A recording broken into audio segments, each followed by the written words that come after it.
अभी खत्म नहीं हुआ सरदार जी। बोला था ना अपन अश्वत्थामा है, मरेगा नहीं जब तक ये खेल खत्म नहीं होगा। अपन इधर ही है। Hello, good morning, namaste and welcome to Menace and the Monk. और स्वागत है आपका द संडे क्विकी में। और बात करेंगे कल के कुछ मैचेस के बारे में। कल जो एक्शन हमने देखा है, ऑफ कोर्स लिवरपूल ने अपना मैच ड्रॉ कर लिया वेस्ट हैम के साथ, और उसके बारे में एक डिटेल वीडियो हमने अपलोड किया है, तो उसमें बहुत ज्यादा नहीं घुसेंगे। But yes, just to start things off, मैं ये बोलूंगा कि डिसअपॉइंटिंग है, और ये बहुत क्लियर है कि team is run out of gas and जो टाइटल चैलेंज है that is well and truly over. वो तो हालांकि सिटी के मैच से स्टार्ट हो गया था, सिटी वाले ड्रॉ के साथ, और उसके बाद यूनाइटेड का ड्रॉ, पैलेस से हार, उसके बाद खत्म हो ही गया था टाइटल चैलेंज। बट अभी it is well and truly over and we can concentrate on next season. लेकिन दूसरे मैचेस की बात करेंगे, और स्टार्टिंग विथ, सबसे पहले बात करते हैं, चलिए आज थोड़ा चेंज करते हैं, आज रियल मैड्रिड की बात सबसे पहले कर लेते हैं। तो रियल मैड्रिड का मैच था सोसिएदाद के साथ, बहुत सारे होल से 9 चेंजेस किए थे कार्लो एंचेलोटी में, ऑफ कोर्स, एंड वो एक्सपेक्टेड भी है क्योंकि आपको मिडवीक में बायर्न के साथ खेलना है, और जो ला लीगा में आपकी जो लीड है वो ऑलमोस्ट सर्टेन हो गई है। वो तो खैर बहुत पहले से वी आर सेइंग कि La Liga is done, but 9 changes किए और आर्दा गुलर का पहला गोल आया है। हालांकि ये मैच कल नहीं परसों हुआ था, लेकिन आर्दा गुलर ने अपना पहला गोल स्कोर किया for real Madrid, and it is पहला गोल नहीं, आई एम सॉरी, आर्दा गुलर ने गोल स्कोर किया, and it is real Madrid के लिए इट इज एन अनअसेलेबल लीड, ऐसा मैं बोल सकता हूं। 13 पॉइंट की लीड हो चुकी है and it is absolutely done.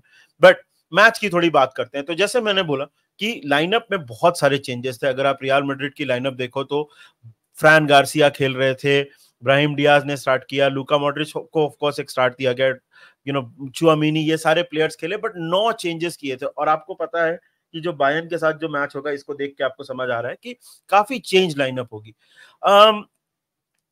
Sociedad के तरफ से कोशिश तो उन्होंने की, एक कुबो का एक चांस, एक गोल भी रूल आउट हुआ वीएआर के through, but I think Real Madrid के लिए once again this is a classic Real Madrid performance. Dani Carvajal का क्रॉस, आर्दा गुलर का goal, he will be very happy, of course, youngster हैं, उन्होंने goal score किया है। और Real Madrid की performance overall I think it was professional performance. मैं यही बोलूंगा, अगर आप प्योर स्टैट्स के ऊपर भी चले जाएं तो उतना पोजीशन नहीं रखा रियल मैड्रिड ने, 44% पोजीशन था। आई थिंक गेम प्ले के हिसाब से it was an even game. I think Sociedad के पास भी चांसेस थे, उन्होंने, जैसे मैंने बोला, वार के थ्रू उनका एक गोल रूल आउट भी हुआ, वो कोशिश कर रहे थे, लेकिन ओवरऑल आई वुड से कि real Madrid were very very comfortable through out the game in terms of the winning of the game. हालांकि सोसिएदाद ने परफॉर्मेंस ठीक ठाक दी, मैं ये जरूर बोलूंगा कि Sociedad were okay, they were not poor in terms of जिस तरह से ये मैच चल रहा था। 2-0 हो सकता था, बाद में एलेक्स रमीरो को ने एक बहुत अच्छा सेव किया, कामाविंगा का बहुत क्लोज रेंज पे शॉट सेव किया था। बट स्क्वाड रियल मैड्रिड की बहुत अच्छी है, और आपको क्वालिटी दिख गई कि अपने की प्लेयर्स के बावजूद वो जाके अवे फ्रॉम होम एक विन पुल करके उन्होंने दिखाया।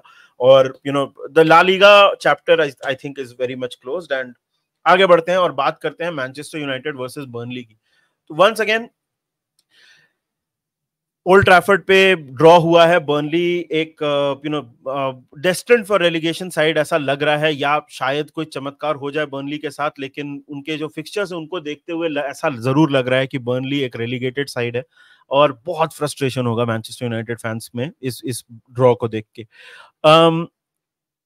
ओनाना ने पेनल्टी कंसीड की ऑनेस्टली, एंड वो पेनल्टी के ऊपर तो आएंगे हम लोग, उसके ऊपर ऑनेस्टली अगर आप ये मैच भी देखोगे, मैंने बाद में इसके एक्सटेंडेड हाइलाइट्स देखे, और काफी रिपोर्ट्स वगैरह पढ़े, लोगों से बात की, यूनाइटेड की परफॉर्मेंस अच्छी नहीं थी, राइट। वंस अगेन अगर आप फुटबॉल देखो उनकी, तो it was very uninspiring. Of course एक ब्राइट स्पॉट ये है कि एंटनी ने फिर से गोल मारा, तो वो एक अच्छी चीज है मैनचेस्टर यूनाइटेड के लिए, लेकिन सिक्स्थ है फिलहाल मैनचेस्टर यूनाइटेड, और फुटबॉल जो है वो उनकी बहुत अनइंस्पायरिंग दिख रही है, राइट। एंटनी ने अराउंड 79th 80th मिनट पे गोल मारा था, और ऐसा लग रहा था कि बर्नली के साथ तो ये पॉइंट रेस्क्यू कर लेंगे, लेकिन 87th मिनट पे एडमूनी को ओनाना फाउल करते हैं और वहां पे पेनल्टी कंसीड कर देते हैं।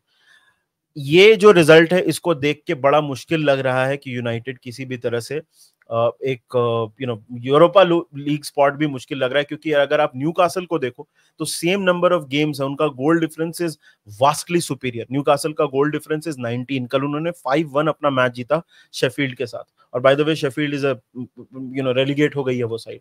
तो वो सिर्फ मैनचेस्टर यूनाइटेड से सिर्फ 1 पॉइंट पीछे हैं। और it's a very difficult situation, क्योंकि ऐसा चांस है मैनचेस्टर यूनाइटेड के लिए कि वो शायद कॉन्फ्रेंस लीग में भी ड्रॉप कर जाए, which is not a great thing for Manchester United obviously, और एनी टॉप साइड। लेकिन जो परफॉर्मेंसेस हैं उनको देख के आप यही बोलोगे कि यार ये टीम बहुत ज्यादा इनकंसिस्टेंट है। मतलब ये मैच मैनचेस्टर यूनाइटेड घर पे expected to win, but unfortunately the performance was just not good enough, and Burnley के साथ ड्रॉ कर लिया। बर्नली विल बी डिलाइटेड, क्योंकि अगर आप रेलीगेशन स्क्रैप देखो तो ऑफ कोर्स कल एवर्टन सिक्योर हो गया, और उसके बारे में थोड़ी सी बात करेंगे। एवर्टन ऑफ कोर्स सिक्योर हो गया है, लेकिन लूटन टाउन जो है वो 25 पे है, नॉटिंघम फॉरेस्ट 26 पे है, और बर्नली 24 पे है। अगर लूटन और नॉटिंघम फॉरेस्ट को बाय द वे आज मैनचेस्टर सिटी के साथ खेलना है, तो अगर नॉटिंघम फॉरेस्ट अपना मैच मोस्टली अगर हार जाए और बर्नली कुछ करके अपना मैच जीत जाए, अगले 1-2 मैचेस में एक विन अगर बर्नली निकाल ले, they could possibly pull off the great escape. They शायद बर्नली बच जाए। ये तो बर्नली के लिए this is a great result, but for Man United it is very uninspiring. बहुत ही अजीब सी परफॉर्मेंस थी, और I am sure even the most hardcore Man United fan will agree कि the performance was just not good enough. जो football देखने को मिली वो बिल्कुल भी इंस्पायरिंग नहीं थी, और ओनाना ने एक बार फिर से एक प्रेशर मोमेंट में गड़बड़ कर दी। और वहां से आगे बस चेल्सी और एस्टन विला की। तो फर्स्ट हाफ बिल्कुल भी कंप्लीटली डोमिनेट किया एस्टन विला ने। और अब ये अगर आप होम पे एस्टन विला खेल रही थी, जिस तरह से पहला हाफ जा रहा था, वो देख के तो आप बोलोगे कि भैया ये मैच तो शायद 2-0 3-0 शायद उससे ज्यादा भी खत्म हो सकता। तो एस्टन विला बहुत ज्यादा क्लिनिकल लग रही थी। और अगर एस्टन विला की आप पोजीशन देखो टेबल पे, तो of course they are fourth जैसे as thing stand, but Tottenham के पास उनके कंपैरिजन में 3 गेम्स इन हैंड, और वो 7 पॉइंट पीछे हैं।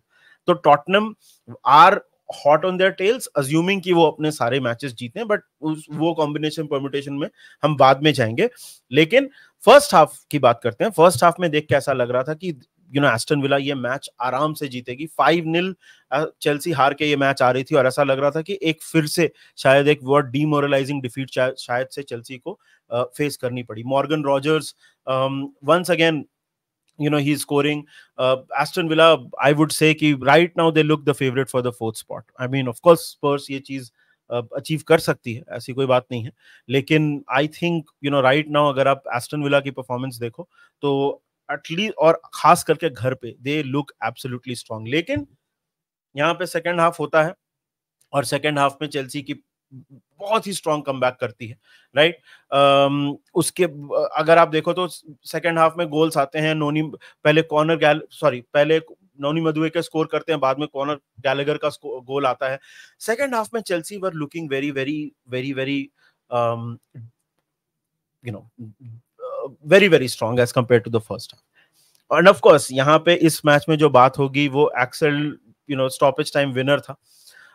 एक्सेल डिसासी ने, अगर वो गोल हो जाता तो it would have been a game for the ages. लेकिन बदियाशील का फाउल देता है वार बिल्डअप में, और वहां पे वो गोल रूल आउट हो जाता है। ये एट दिस पॉइंट मैं देखिए, मैं अपना पर्सनल ओपिनियन, तो मुझे लगता है कि वो गोल रूल आउट नहीं होना चाहिए था।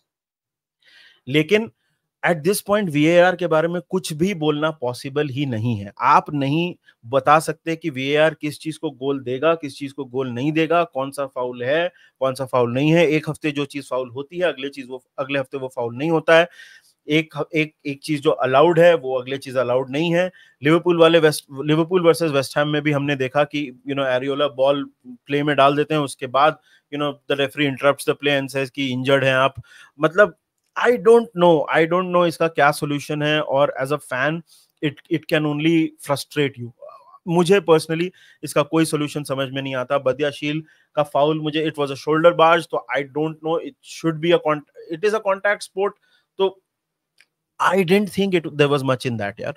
बट आप बताओ कमेंट सेक्शन में, क्योंकि मुझे तो ऑनेस्टली मैं सच बता रहा हूँ and I am just a fan like all of you, तो मुझे तो समझ नहीं आता है कि एट दिस पॉइंट क्या चीज फाउल है, क्या फाउल नहीं है, वीएआर का रोल क्या है, वो क्या देखते हैं, क्या उनके इंटरप्रिटेशंस हैं। At this point it is just ridiculous, नहीं समझ में आता है मुझे। सो वंस अगेन चेल्सी के लिए वेरी बहुत ही डिमोरलाइजिंग होगा, क्योंकि शायद वो 3 पॉइंट ला सकते थे इतना डिजास्टर्स फर्स्ट हाफ होने के बावजूद, लेकिन वीएआर के थ्रू उनको बस एक ही पॉइंट मिला है एस्टन विला के लिए। एस्टन विला काफी डिसअपॉइंटेड होंगे, क्योंकि ऑफ कोर्स उनके अगर वो ये मैच जीत जाते टॉप 4 में, उनकी बिडिंग और भी स्ट्रांग हो जाती, और स्पर्स को ऑफ कोर्स आज आर्सेनल के साथ खेलना है, तो दे वुड हैव वांटेड कि ये मैच जीते। खैर पॉइंट शेयर हो चुके हैं। जहां तक टेबल पे पोजीशन की बात की जाए तो चेल्सी जो है वो एट दिस पॉइंट यूरोप की उम्मीद तो मुझे लगता है खत्म हो गई होगी, और इनफैक्ट मैं कुछ चेल्सी फैन से बात जो करता हूं या जनरल कंसेंसस जो है वो यही है कि कॉन्फ्रेंस लीग में फिनिश करने से अच्छा है कि आप यूरोप ऑल टुगेदर मिस कर दें। तो it looks like that is going to be the case, and Chelsea के लिए भी they have to look at next season, and वहां से उनको they have to pick up things and go from there. Everton once again, Everton को भैया कोई नहीं मार सकता है। उस मैच की बात बहुत डिटेल में नहीं करेंगे, क्योंकि ब्रेंटफोर्ड के साथ मैच था, हार्ड फॉट स्क्रैपी विन, जो शॉन डाइश रेगुलर मतलब स्टैंप ऑफ शॉन डाइश था उसके ऊपर, और 1-0 जीत गए हैं। Everton are secure, and 8 point का डिडक्शन लेने के बावजूद भी ये साइड सिक्योर हो चुकी है। मजाक की बात अपनी जगह पे है, लेकिन एवर्टन को आपको थोड़ा क्रेडिट भी देना पड़ेगा यार। अगर उनके 8 पॉइंट डिडक्ट नहीं होते तो वो काफी आगे होते टेबल में, और Sean Dyche has done a remarkable job in terms of keeping them in the. आप याद रखिए कि जनवरी से लेके मार्च तक या इवन स्टार्टिंग ऑफ अप्रैल तक ज्यादा मैचेस जीते नहीं थे वो, मतलब एक मैच जीते थे, उसके बाद उन्होंने they have beaten Merseyside derby of course जीते, कल वो ब्रेंटफोर्ड के साथ जीते, इसके पहले भी उन्होंने मैचेस जीते हैं। They have pulled it off and they deserve a lot of credit. Once again, one more year in the Premier League, and Everton never say die. मतलब यार वो त्रिवेदी हैं, वो लोग कब सब मर जाएंगे वही बचेंगे, मगर absolutely amazing। और never say die attitude से एक लास्ट में मेंशन करना पड़ेगा भैया, बायर नेवर लूजन का। क्या टीम है यार, क्या टीम है। अब मैच की तो क्या बात करें यार, ऑफ कोर्स स्टुटगार्ट के साथ मैच था, 96 मिनट पे ये टीम इक्वलाइज करती है। मतलब आप सोचोगे कि ये टीम शायद एक पॉइंट पे बोले कि ठीक है यार, हम लीग जीत चुके हैं, हमको यूरोपा पे कंसंट्रेट करना है, हमको पोकल के फाइनल पे कंसंट्रेट करना है, लीग तो हम जीत ही चुके हैं, पहली बार लीग जीते हैं, and it is such a historical season for them. कल 96 मिनट पे उन्होंने इक्वलाइज करके ये मैच जीता है, और आप ये टीम को देख के आप यही बोल सकते हो यार क्या है, मतलब मेरी टीम होनी चाहिए थी ये, एंड एब्सोल्युटली अमेजिंग। मतलब even the teams that are winning their leagues यार, वो भी उनको देख के बोलेंगे कि क्या यार ये एटीट्यूड ले आओ हमारे टीम में, and it is absolutely amazing. Xabi Alonso is done a magical job with this team, and it is absolutely amazing। खैर आज इंटरेस्टिंग मैचेस हैं, ऑफ कोर्स आज नॉर्थ लंदन डर्बी है। मैं बोलूंगा कि पिछले 10-12 शायद 15 साल में it is the biggest North London derby that we will witness। बहुत ही स्टेक्स बहुत हाई है, स्पर्स के लिए मैच जीतना बहुत जरूरी है, क्योंकि अगर वो आज हार जाते हैं तो उनके लिए मुश्किल हो जाएगा टॉप 4 में आना। टास्क उनका उतना कॉम्प्लिकेटेड होते जाता है, उसके बाद इनको सिटी को भी खेलना है, राइट। आर्सेनल के लिए मैच जीतना बहुत जरूरी है, because this story we have lived, कि आप सिटी को चेज कर रहे हो, आप सोचते हो कि वो कहाँ आएंगे नहीं आएंगे, बहुत सारी चीजें हैं। It is my breathtaking, और ये दोनों टीम्स के बीच में है टाइटल डिसाइडर। तो देखते हैं आज क्या होता है। आप बताइए कमेंट सेक्शन में, हमारे असेसमेंट से आप अग्री करते हो नहीं करते हो, आपको क्या लगता है वीएआर का सोल्यूशन है कुछ या नहीं है, आपको क्या लगता है कि चैंपियंस लीग के मैचेस पे इन गेम्स का कितना डिफरेंस होगा, और ऑफ कोर्स चैंपियंस लीग होगा तो उसके बारे में हम लोग बातचीत करेंगे जब वो मैचेस आएंगे। बाकी आप वीडियोस देखते रहिए, वो हम बनाते रहेंगे, एंड टेक केयर। चैनल को सब्सक्राइब करिए, वीडियो को लाइक करिए, and lastly remember one thing, up the Reds।